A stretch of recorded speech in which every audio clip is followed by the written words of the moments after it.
എടി നീ പോടാ. ദേ വെറുതെ എന്നെ കുരങ്ങളിപ്പിച്ചാലുണ്ടല്ലോ. കൊരങ്ങന്മാരല്ലേ കുരങ്ങളിപ്പിക്കാൻ പറ്റൂ. ദേ നീ അവിടെ ആരെയാ കത്തി വെച്ചോണ്ടിരുന്നേ? ആ അതൊരാളിനെ. ആട്ടെ നീ എന്താ ഈ വഴി? ആ രാവിലെ നിന്നെ ഒന്ന് കാണണമെന്ന് തോന്നി. അങ്ങനെ അതിരാവിലെ കാണണം തോന്നുന്നതേ അസുഖം മൂത്തിട്ട. എന്താ സുഖം? പ്രേമപ്പനി. ആ ഗാഥയ്ക്ക് ഞാനൊരാളെ പരിചയപ്പെടുത്തിത്തരാം. തീർച്ചയായിട്ടും പരിചയപ്പെടേണ്ട ആളാ.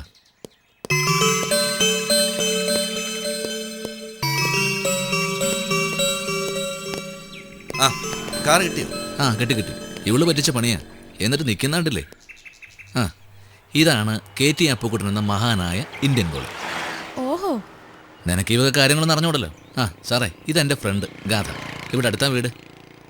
എന്നാ ഞാൻ പോയിക്കോട്ടെ? ഞാൻ കൊണ്ടാക്കാം. വേണ്ട, ഞാൻ ഒറ്റയ്ക്ക് പോയിക്കോളാം. ഓ പോട്ടെ daddy.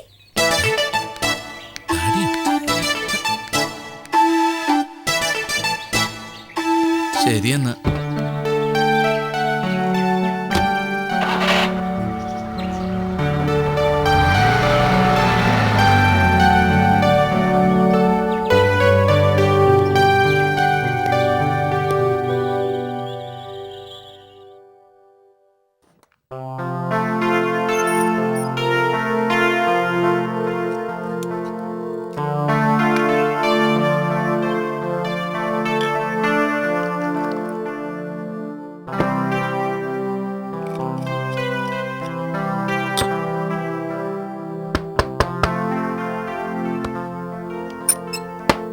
Yes.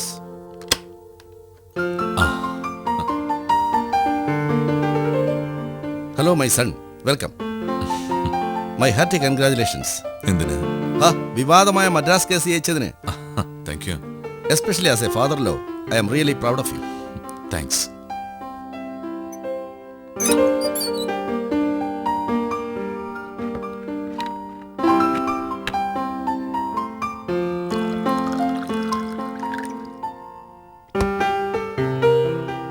Come on, please share my enjoyment. ഇപ്പൊ വേണ്ടെങ്കിൽ. Come on, man, take it. ഞാനങ്ങനെ സാരമില്ലെന്നേ. ഞാനും അങ്ങനെ സ്ഥിരമായിട്ടൊന്നുമില്ല. കൂടുതൽ സന്തോഷം വരുമ്പോഴും കൂടുതൽ സങ്കടം വരുമ്പോഴും രണ്ടെണ്ണം അത്രേ ഉള്ളൂ.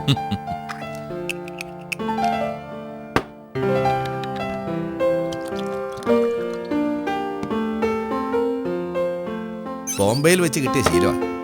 Come on, cheers. Cheers.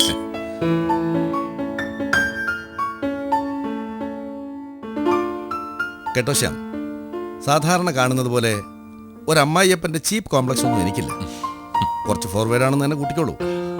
പിന്നെ ഞാനിപ്പോഴും ഒരു ഫുൾ സ്വിംഗ് ഗോൾ കീപ്പറാണ്. എന്റെ ഭാഗ്യം. നോ, ഭാഗ്യം എൻ്റേതാണ്. എൻ്റെ മകൾക്ക് വളരെ യോഗ്യനായ ഒരു ഭർത്താവിനെ തന്നെ എനിക്ക് കണ്ടെത്താൻ കഴിഞ്ഞില്ലേ? സോറി, അതിലൊരു തിരുത്തുണ്ട്. കണ്ടെത്തിയത് ഞാനല്ലല്ലോ, എൻ്റെ മോനല്ലേ ഗിരി. അവൻ ശാലിനി മോളെ കണ്ടെത്തിയതുകൊണ്ടല്ലേ ശ്യാമിനെ എൻ്റെ ഗംഗമോൾക്ക് കിട്ടിയത്. അങ്കിൾ എന്ത് തന്നെ പറഞ്ഞാലും ശരി, ശരിക്കും ഭാഗ്യവാൻ ഞാൻ തന്നെ. എൻ്റെ ശാലിനി, അവൾക്ക് ഞാനൊരു ഏട്ടൻ മാത്രമല്ല, അച്ഛനും ഫ്രണ്ടും എല്ലാമാണ്. എൻ്റെ ഏറ്റവും വലിയ വിഷമവും അവൾ തന്നെയായിരുന്നു. ഞാനൊന്നും പറയണ്ടല്ലോ, എല്ലാം അറിയാമല്ലോ അങ്കിളിന്. Yes yes. വരുന്ന ഓരോ പ്രപ്പോസലും വിധിയുടെ ഓരോ തരത്തിലുള്ള ക്രൂരതകളാൽ തകരുമ്പോഴും എന്നെ വിഷമിപ്പിക്കാതിരിക്കാനായി അവൾ എൻ്റെ മുന്നിൽ അഭിനയിച്ചു. തമാശകൾ പറഞ്ഞ് പൊട്ടിച്ചിരിച്ചു. എല്ലാം അവസാനിക്കാൻ പോവാണെന്ന് തോന്നിയപ്പോഴാണ് ദൈവം ഗിരിയുടെ രൂപത്തിൽ വന്നത് എൻ്റെ കുട്ടിയുടെ രക്ഷയ്ക്ക്. ഇങ്ങനെ ഒരു ഏട്ടൻ്റെ സഹോദരിയായി പിറന്ന ആ കുട്ടിയാണ് ഏറ്റവും വലിയ ഭാഗ്യവതി. ശരിക്കും പറഞ്ഞാൽ അവൾക്ക് വേണ്ടി ശ്യാം സാക്രിഫൈസ് ചെയ്യായിരുന്നു എന്ന് എനിക്കറിയാം. ഒരിക്കലും ഞാൻ അങ്ങനെ ഒരു ഡിമാൻഡ് വയ്ക്കാൻ പാടില്ലായിരുന്നു. സോറി ശ്യാം. ഒരർത്ഥത്തിൽ പറഞ്ഞാൽ ശ്യാം ശാലിനിയുടെ കാര്യത്തിൽ എന്നതുപോലെ എൻ്റെ ഗംഗമ്മളുടെ കാര്യത്തിൽ ഞാനും സ്വാർത്ഥനായിപ്പോയി. ഇല്ലെങ്കിൽ ഇതില് സ്വാർത്ഥതയുടെയും സാക്രിഫൈസിൻ്റെ ഒന്നും കാര്യമില്ല. I am happy. അങ്കിളും അങ്ങനെ തന്നെയല്ലേ? Yes, I am really happy. ജീവിതം ഒരു വലിയ കളിക്കളമാണ് ശ്യാം. നാം ഓരോരുത്തരും ഗോളികളും. കളിക്കുന്നത് കാലമാണ്. ഏത് നിമിഷവും ഗോൾ പോസ്റ്റിന് നേരെ പാഞ്ഞു വന്നേക്കാവുന്ന പന്തിനെക്കുറിച്ച് നമ്മൾ ജാഗരൂകരായിരിക്കണം. ഒരു നേരിയ അശ്രദ്ധ മതി നമ്മുടെ നെഞ്ചു തകർക്കാൻ, കളിയുടെ ഗതി ആകെ തകിടം മറിക്കാൻ. ഇത് വെറും കളിയല്ല, ലൈഫാണ്, ദ റിയൽ ലൈഫ്.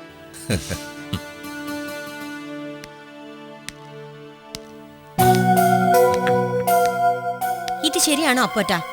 അപ്പോട്ടിന് കഴിക്കണമെങ്കിൽ തന്നെത്താനും കഴിച്ചാ പോരെ? കുട്ടികളെ കൂടി ചീത്താക്കണോ? ഇല്ലമ്മേ, ഞാന് മോശായിപ്പോയി ബേട്ടാ. അപ്പോട്ടിന് ഓർത്തില്ലെങ്കിലും നീയെങ്കിലും ഓർക്കണ്ടേ? ബേട്ടായുടെ പിതാരി സ്ഥാനല്ലേ അപ്പോട്ടിന്? നീ കരുതുന്നത് പോലെ ഒന്നും ഇല്ല കാഞ്ചന. ഒരു പെഗ്, ഒരേ ഒരു പെഗ്, ജസ്റ്റ് ഒരു കമ്പനിക്ക് വേണ്ടി, അത്രേ ഉള്ളൂ. കുട്ടികളുമായിട്ടാണോ നിങ്ങളുടെ കമ്പനി? ശരിയല്ല. ക്ഷമിക്കണമേ, അങ്കിള് നിർബന്ധിച്ചപ്പോ വെറുതെ. സോറി, ഇനി ഉണ്ടാവില്ല. വൈകിൽ ഗുഡ് നൈറ്റ്.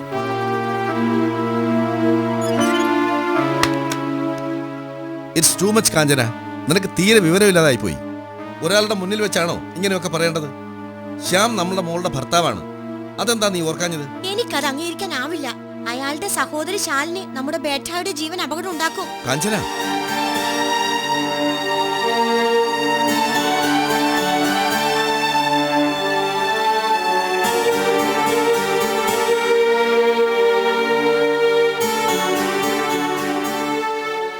ശ്യാമേട്ട, അച്ഛന് ബോംബെന്ന് ഒരു കൊറിയർ വന്നിട്ടുണ്ട്, ഞാൻ കൊടുത്തിട്ട് വരാം.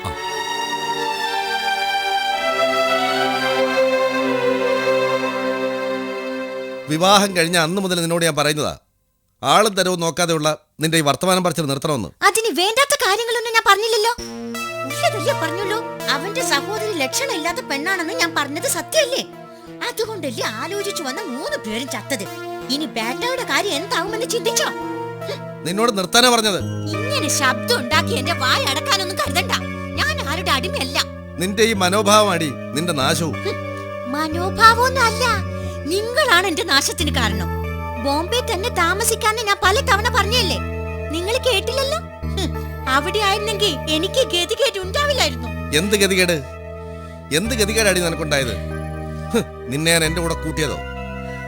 അത് നിന്റെ ഗതികേടല്ലടി, എന്റെ ഗതികേടാ. എന്റെ ഗതികേട്. ആരും ആവശ്യപ്പെട്ടിട്ടൊന്നും അല്ലല്ലോ, ആണോ? അല്ലേ? ആവശ്യപ്പെട്ടിട്ടല്ലേ? ഈ അപ്പക്കുട്ടൻ നായരില്ലായിരുന്നു ഈ കാണാമായതുണ്ട് നിന്റെ ഗതി. ബോംബെ നഗരത്തിലെ ഏതെങ്കിലും ഒരു വൃത്തികെട്ട ചേരിയിലോ, അതുമല്ലെങ്കിൽ വല്ല വേശ്യാത്തെരുവിലോ ആയിരുന്നേനടി നിന്റെ കിടപ്പ്. ഈ നശിച്ച നാട്ടിലെ നിങ്ങളെ കൂടെയുള്ള ജീവിതത്തിൽ ഭേദം അത് തന്നെയായിരുന്നു. എന്തു പറഞ്ഞടി? നന്ദി കെട്ട നഷ്ടമേ.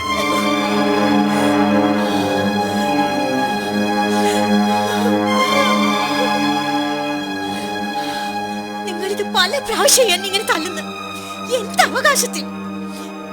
എന്ത് അവകാശത്തിലാ നിങ്ങൾ എന്നെ തല്ലുന്നേ? നിങ്ങൾ എന്റെ ആരാ? ആരാന്ന്? നിനക്കത് അറിയില്ലേ? ഇല്ല, ഇല്ല, എനിക്കറിയില്ല. ഇത്ര നാളും നീ എന്റെ കൂടെ പുറത്തില്ലേ? ആ അവകാശത്തിൽ ഒരു ഭാര്യ എന്ന നിലയിൽ, അല്ലെങ്കിൽ ഒരു വെപ്പാട്ടി എന്നുള്ള നിലയിൽ. അത് നിർത്ത്. ഇനി ഞാനിവിടെ നിൽക്കില്ല. ഒരിക്കൽ ഞാൻ എന്റെ മോളെ കയ്യും പിടിച്ച് ഇവിടെ നിന്ന് ഇറങ്ങാൻ തുടങ്ങിയതല്ലേ? നിങ്ങൾ വിട്ടില്ല. എന്റെ മോളോട് സ്നേഹദാനം കളിച്ച് അവളെ നിങ്ങളുടെ കസ്റ്റഡിയിലാക്കി. ഇനി അത് വേണ്ട, ഞാൻ അത് അനുവദിക്കില്ല. നാളെ തന്നെ ഞാൻ എന്റെ മോളെ കൊണ്ട് ബോംബെക്ക് പോവാ. നീ വേണമെങ്കിൽ പൊയ്ക്കോ, എവിടേക്ക് വേണമെങ്കിലും പൊയ്ക്കോ. പക്ഷെ ഗാഥമോള്, അവളെ കൊണ്ടുപോകാൻ പറ്റില്ല. അത് പറയാൻ നിങ്ങൾക്ക് എന്ത് അവകാശം? നിങ്ങൾ അവളുടെ ആരാ? സ്വന്തം രക്തത്തിൽ പറഞ്ഞ മോളൊന്നും അല്ലല്ലോ അവള്. അവൾ എന്റെ മോളാ, ഈ കഞ്ചനയുടെ മാത്രം മോള്.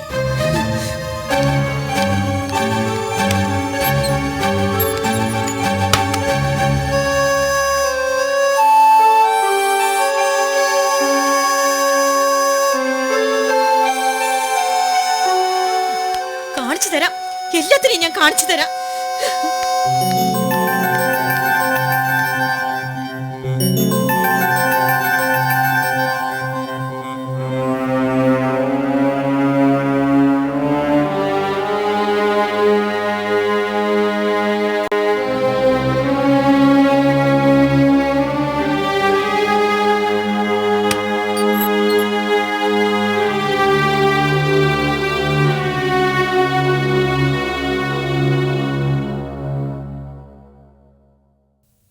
ബോംബെന്ന് ഒരു കൊറിയർ വന്നിട്ടുണ്ട്.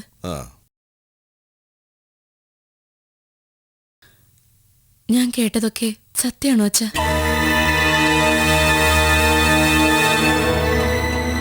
കാഞ്ചനാമ്മ പറഞ്ഞ പോലെ ഗാഥ അച്ഛന്റെ മകളല്ലേ? എന്റെ സ്വന്തം അനിയത്തിക്കുട്ടിയില്ലേ അച്ഛാ അവള്? മോളെല്ലാം കേട്ടു അല്ലേ? പക്ഷെ ഗാഥ അവളൊന്നും അറിയരുത്. അപ്പോ ഒക്കെ സത്യമല്ലേ? ഈ അച്ഛൻ്റെ ജീവിതം തികച്ചും പ്രശ്ന സങ്കീർണമായിരുന്നു മോളെ.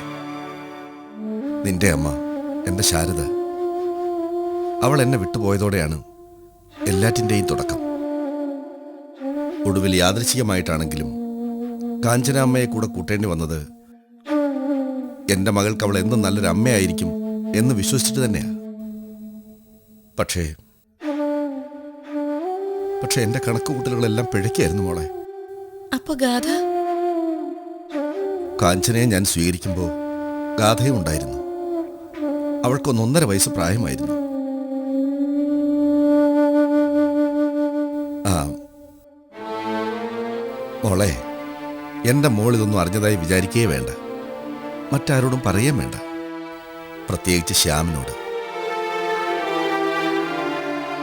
അവൻ ഗാഥയെ വേറൊരു ദൃഷ്ടിയിൽ കാണുന്നത് നമുക്ക് സഹിക്കില്ലല്ലോ. തൽക്കാലം ഒന്നും പറയണ്ട. അവളിതറിഞ്ഞാൽ? അറിയാൻ പാടില്ല. ഒരിക്കലും അവളിത് അറിയരുത് മോളെ. അറിഞ്ഞാൽ പാവം അവൾക്കിത് സഹിക്കാൻ കഴിയില്ല. എൻ്റെ മോൾ ഇതൊന്നും ഓർത്ത് വിഷമിക്കരുത്. ആവശ്യമില്ലാത്ത കാര്യങ്ങളൊന്നും ചിന്തിക്കരുത്. ഇപ്പം മോൾ ചിന്തിക്കേണ്ടത് ശ്യാമിനെ കുറിച്ചാ, നിങ്ങളുടെ ജീവിതത്തെക്കുറിച്ചാ. അത് മാത്രമേ ആകാവൂ. ആ ചെല്ലേ, താഴേക്കല്ലേ. ശ്യാം മോളെ തിരക്കുന്നുണ്ടാവും.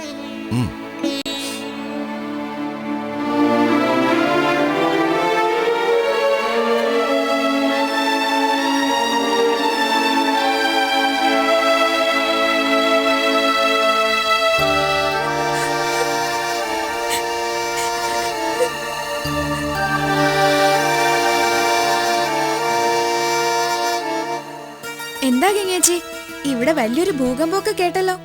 അപ്പുക്കുട്ടൻ നായർ വേഴ്സസ് കഞ്ചനാമ്മ സ്ഥിരം ടീം തന്നെയല്ലേ? ആരാ കൂടുതൽ ഗോൾ അടിച്ചത്? അത് അപ്പുക്കുട്ടൻ നായരുടെ ടീം തന്നെ ആവും. നാഷണൽ ഗോളിയല്ലേ അദ്ദേഹം. കഞ്ചനാമ്മയുടെ അടപ്പ് തെറിച്ചെന്ന് ഒറ്റ നോട്ടത്തിൽ തന്നെ എനിക്ക് മനസ്സിലായി. ഇപ്പൊ എന്തെങ്കിലും ചോദിച്ചാ അത് അപകടമാ. ആ ചേച്ചി വേഗം ചെല്ല്, ഇല്ലെങ്കിൽ ശ്യാമപ്രസാദ് വേഴ്സസ് ഗംഗ ഫൈനലാവും നടക്കാൻ പോവാ. ചെല്ല്.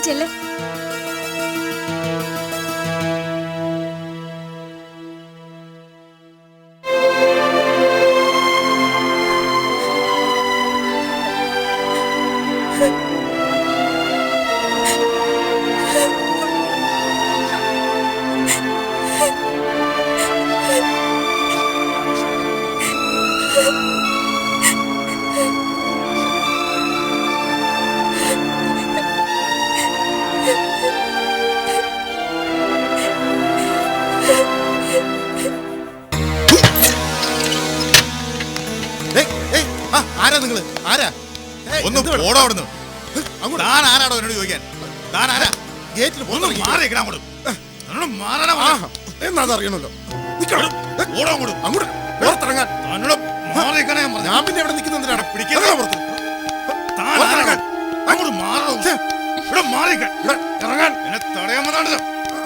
ഇവിടെ ഇങ്ങനെ അതിക്രമിച്ച് കയറുന്നു വേണ്ട. ആരെ കാണണമെന്ന് പറഞ്ഞാൽ മതി, ഞാൻ പോയി വിളിച്ചോണ്ട് വരാം. എന്നാ ചെന്ന് പറയടോ, ആ പെമ്പർനോത്തോടി എന്ന് പറ സദാശിവം വന്നിരിക്കുന്നു. എന്റെ മീനാക്ഷി എനിക്ക് വിട്ടുതരാൻ പറ. ചെല്.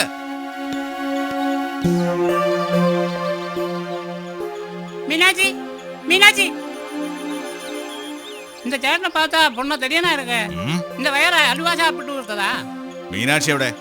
இப்ப நாங்க விளையாடிட்டு இருந்தது பெட்டன்னு காணோம். உள்ளே போயிருக்கோம். போய் விളിച്ചോണ്ട് வா. எதுக்கு? சுற்றி அடிக்க போறதுக்கா? என்ன கூட கூட்டுமா? அப்படின்னா நான் கூட்டிட்டு வரேன். போய் வேகம் விളിച്ചിട്ട് வா. நம்ம டவுனுக்கா போறீங்க? ஆமா. எனக்கு அல்வா வாங்கி கொடுப்பீங்களா? வெளுத்த அல்வா. അലുവ അല്ല, ഉലുവ വാങ്ങിച്ചു തരാം. പോയി വിളിച്ചിട്ട് വാ, വേഗം വരണം. எனக்கு அல்வா போதும். உலுவா நீ சாப்பிட்டுக்கோ. എങ്ങനെയും രേണുകയെ കണ്ടുപിടിച്ചേ മതിയാവൂ. ഇല്ലെങ്കിൽ താലോലത്തിന് അത് എന്നും ഒരു ബ്ലാക്ക് മാർക്ക് തന്നെയായിരിക്കും.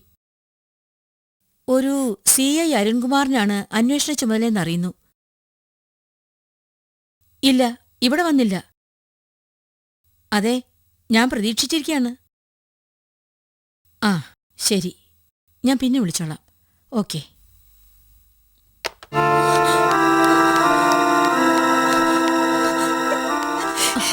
എന്തു പറ്റി? എന്താ എന്താ മീനാക്ഷി?